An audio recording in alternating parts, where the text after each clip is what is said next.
বাংলাদেশের বন্ধুরূপী একটি আধিপত্যবাদী রাষ্ট্র নিজস্ব প্রেসক্রিপশনের মাধ্যমে তার দালাল গোষ্ঠীদের দ্বারা বাংলাদেশের মানুষের অভিপ্রায় এবং তাদের ইচ্ছার বিরুদ্ধে একটি একদলীয় সংবিধান দেশের মানুষের কাছে চাপিয়ে দিয়েছিল।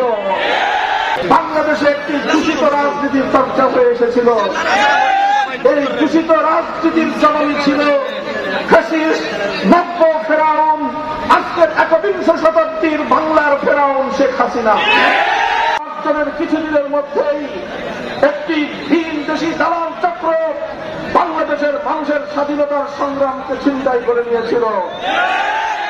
বাংলাদেশের যে স্বাধীনতা অর্জিত হয়েছিল, এদেশের মানুষকে মুক্ত করে ছাড়ব ইনশাআল্লাহ নাম নিয়ে যে দেশের স্বাধীনতার সংগ্রাম পরিচালিত হয়েছিল, বাংলাদেশের মাটিতে কোরআন সুন্নাহ বিরোধী কোন আইন রচনা না করার কমিটমেন্ট এবং অঙ্গীকারের ভিত্তিতে যেই স্বাধীনতার যুদ্ধ পরিচালিত হয়েছিল, জালিমের বিরুদ্ধে মুসলিমের লড়াই হিসেবে সেই স্বাধীনতা অর্জিত হয়েছিল একটি ন্যায়, ইনসাফ এবং বৈষম্যহীন সমাজ গড়ার প্রত্যয় নিয়ে।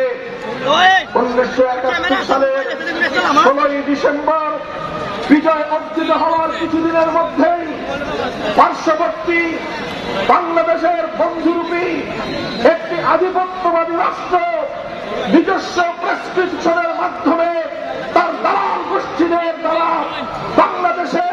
বাংলাদেশের মানুষের অভিপ্রায় এবং তাদের ইচ্ছার বিরুদ্ধে একটি একদলীয় সংবিধান দেশের মানুষের কাছে চাপিয়ে দিয়েছিল। ৭২